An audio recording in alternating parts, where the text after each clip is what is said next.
Hey, this is Mark Farnham with Apologetics for the Church, and we're in a series of exposing the contradictions in people's thinking. So far, we have covered the question of meaning. If there is no meaning in the universe, how do we seek meaning? We've also covered if there is no designer, then there's no need to be in awe or to wonder at the beauty in the universe. So this is the third video, and this one deals with human dignity. Basically, here's the contradiction. You can't be an accident of nature and talk of objective identity, dignity, and value. So people will say things like this: humans are just an accident of nature. Now, a lot of times self-help books will not say that. But when you look on the scientific side of things, the philosophical side of things, to be consistent with Darwinism, that there is no God, there's no infinitely wise, loving God who made this world, made us in his image, made this world for his glory, but it fell into sin and God's in the process of redeeming it. That's the Christian account of things. The scientific and philosophical view would say, since none of that stuff is true, we are just an accident of nature. That is, you and I are the result of a long, billions of years universe, millions of years, humans, our lives and ourselves are the result of blind, random process with no forethought, no intention behind it. So people will say things like humans are an accident and then turn around and claim that we should treat one another with dignity.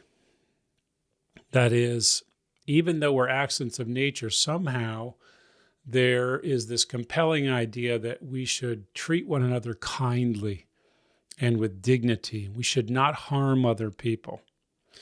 Bertrand Russell, however, the 20th century philosopher, probably the most famous English-speaking philosopher in the world for much of the 20th century, he is more consistent.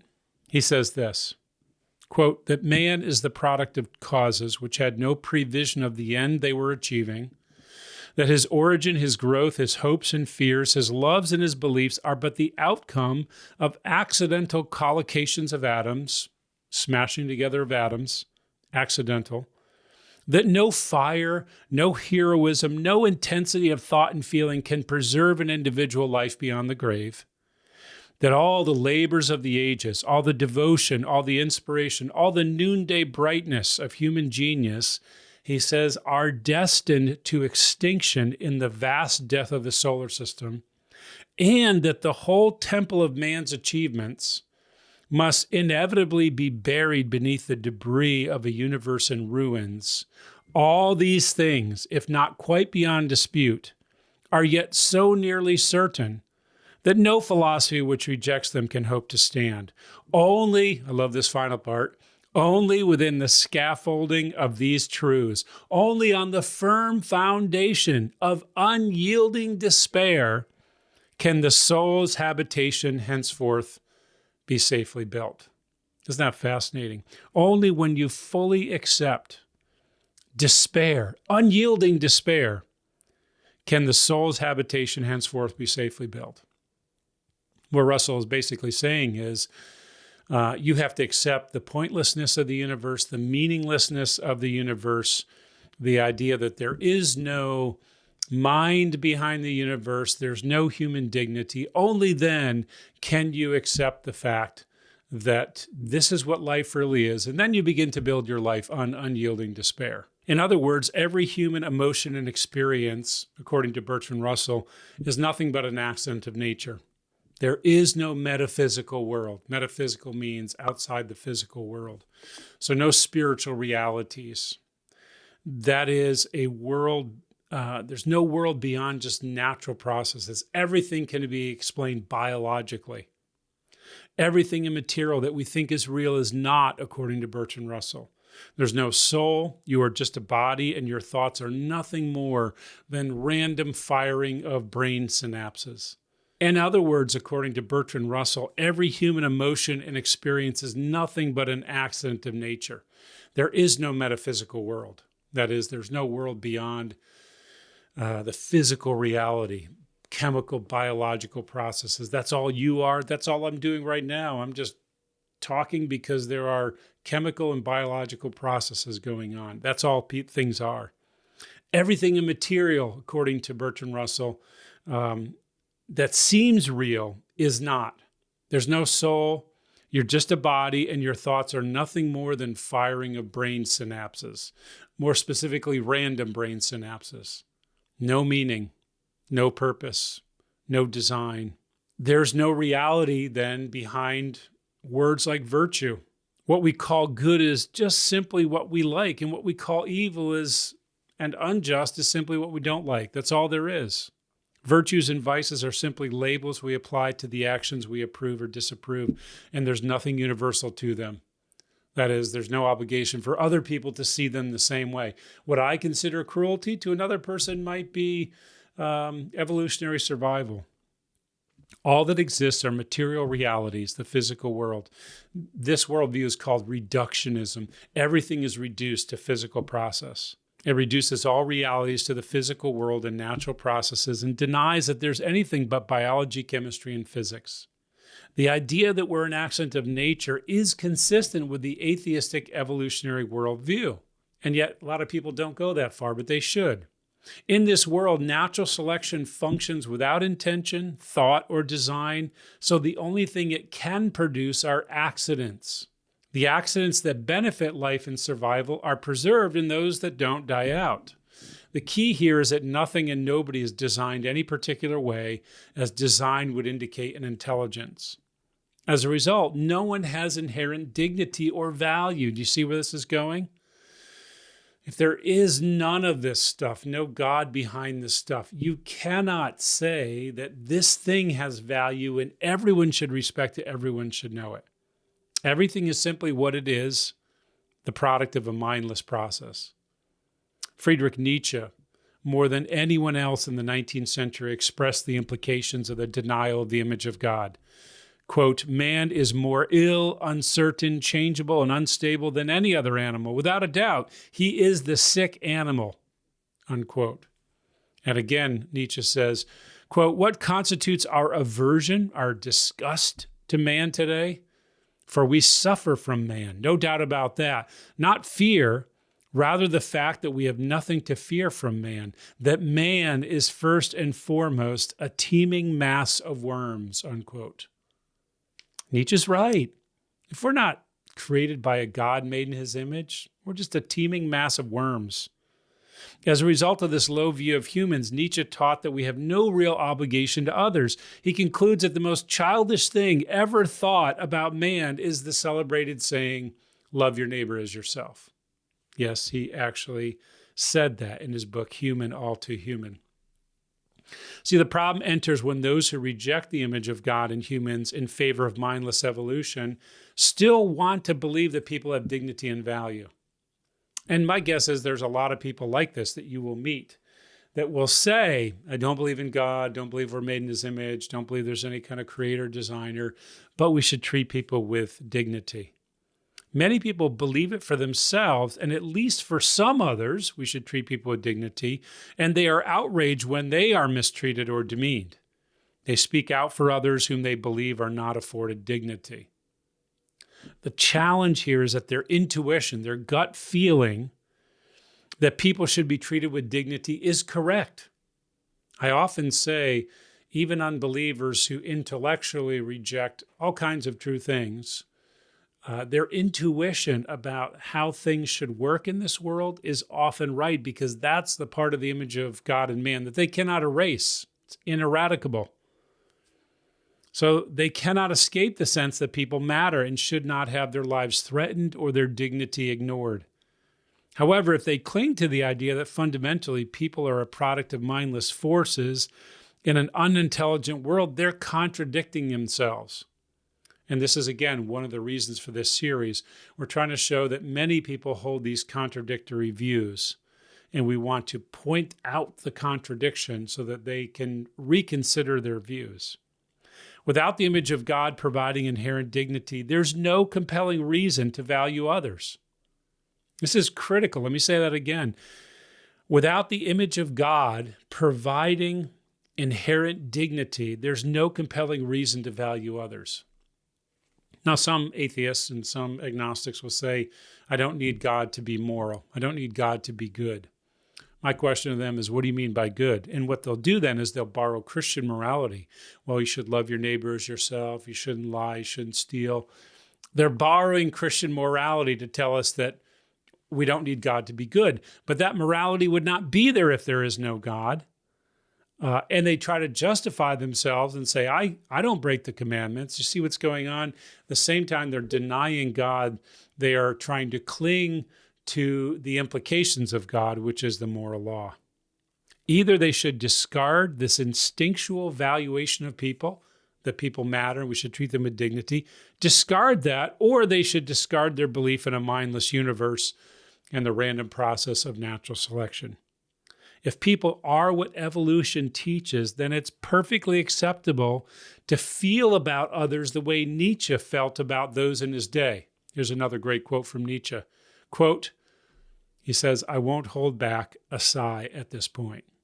There are days when I am haunted by a feeling that is blacker than the blackest melancholy, a contempt for humanity." He goes on, "And just to remove any doubts about what I despise, who I despise, people these days, the people I have been fated to call my contemporaries, people these days, I feel suffocated by their filthy breath," unquote. What are the reasons I like Nietzsche so much? Number one, he's entertaining. But number two, he is consistent with his atheism. And so few people are. Even those who wouldn't call themselves atheists, but live as if God does not exist, are like this. They will try to cling to morality, but Nietzsche was consistent. If people are accidents, then they are filthy accidents to me personally, if they get in my way, if they don't acknowledge my brilliance. And all this was true of Nietzsche. He was not acknowledged in his day, so he despised people because they didn't recognize his brilliance and they got in the way of what he was trying to accomplish. Nietzsche displays for us a perfectly acceptable view of people if they're not made in the image of God. The contradiction for many people, however, is that they want to preserve the dignity of every person, even though there are no grounds for such evaluation in their worldview. Again, Christianity considers every person to be made in the image of God, and that gives them inherent dignity. Therefore, we should treat them with dignity and kindness. You do away with this, the foundation, our identity, there's no reason to maintain this. Christians should bring this contradiction to the attention of unbelievers. Show them that these beliefs are mutually exclusive. That is, you can hold one or the other, but not both. I often encourage people struggling with this dilemma that their intuition about the dignity of others is correct, and therefore it should cause them to reevaluate their foundational beliefs about there being no God. C.S. Lewis, of course, helps us by showing how foreign and implausible this consistent reductionism sounds to us when we really consider what it says. He says in Mere Christianity, quote, "You can't, except in the lowest animal sense, be in love with a girl if you know and keep on remembering that all the beauties, both of her person and of her character, are a momentary and accidental pattern produced by the collision of atoms." Say that again. You can't be in love with a girl if you know that all the things you found attractive to her are just accidents, and that your own response to them is only some sort of psychic phosphorescence arising from the behavior of your genes. But the only reason you're attracted to her is the biology, that there's nothing more than that. He goes on, "You can't go on getting any very serious pleasure from music if you know and remember that its air of significance is pure illusion. That you like it only because your nervous system is irrationally conditioned to like it. You may still, in the lowest sense, have a good time, but just insofar as it becomes very good, just insofar as it ever threatens to push you on from cold sensuality into real warmth and enthusiasm and joy, so far you will be forced to feel the hopeless disharmony between your own emotions and the universe in which you really live." Basically, what Lewis is saying is, if we take it seriously that everything is an accident, that there's no design, that we're not made in the image of God, that this world is not made to exalt God's glory, then you really can't find great pleasure in it because it's all an accident. In other words, if reductionism is true, feelings of love, admiration, wonder, compassion, courage, and other feelings are random feelings with no real meaning. People have no objective value beyond what we assign to them. Intuitively, however, we resist this idea. Only Christianity, with its view of the image of God in humans, provides the consistent and rational foundation for human identity, dignity, and value.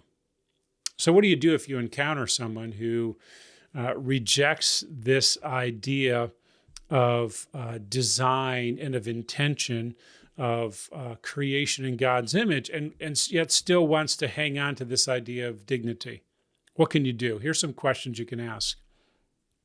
Do you really believe that people are merely accidents of a mindless process with no forethought or purpose? When people really think about it, you'll find a fair number of people that say, well, yes, but it seems like there should be more than that. Others may hold it consistently, but here's the follow-up question. If so, on what basis should we feel compelled to respect the humanity and dignity of others? If these other people are just an accident of nature, on what basis should I feel compelled to treat them with dignity? Why should we care about others? Why should we treat them well? Why should we love our neighbors as themselves? I've never yet met an unbeliever who rejects Jesus' statement or the Bible's statement, Deuteronomy 6, love your neighbor as yourself. They reject the first one, love the Lord your God with all your heart, soul, mind, and strength. But everybody loves the love your neighbor as yourself command. They think that's great. But if their foundational beliefs about the world and human beings are true, there's no compelling reason. Again, you could choose that, but you have no way to condemn those who choose exploitation, manipulation, enslavement, trafficking, because there's no compelling reason I should treat an accident with dignity and respect. Here's a couple more questions. If there is no God, who's given people inherent value and worth? Where does it come from? And by the way, consistent advocates of abortion in the philosophical world, Peter Singer, others like that, Helga Kuza, trying to think, Marianne Warren, the ethicist. All these people are consistent in saying, since there is no inherent dignity given to the human in the womb, if it's inconvenient, we can kill them. And Peter Singer at Princeton and Helga Kuza wrote a book entitled Should the Baby Live?, arguing that because babies do not qualify for personhood, they're human biologically, that's a fact. But the real question is, are they a person? And they would say no, not until they can do certain things. Singer and Kuza would argue that a woman ought to have up until 2 weeks after a baby is born to decide whether it lives or not. Not whether to keep it and give it up for abortion, but whether it lives or not. That is consistent, because if there is no inherent dignity, you have to earn your status of person. And this dives deep into the area of ethics, but this is an implication. You have to accomplish personhood before you have rights and privileges. And they go so far as to say there are certain animals and aspects of nature that should be granted personhood and protection before a severely disabled, mentally or physically disabled child. If that horrifies you, it should, but that is a logical outworking of this idea that people are not made in the image of God, therefore there's no compelling reason to treat them kindly. One more question you could ask someone who holds to this. If humans are not creatures made in the image of God, from where do they get their identity? We talked about this in the last video.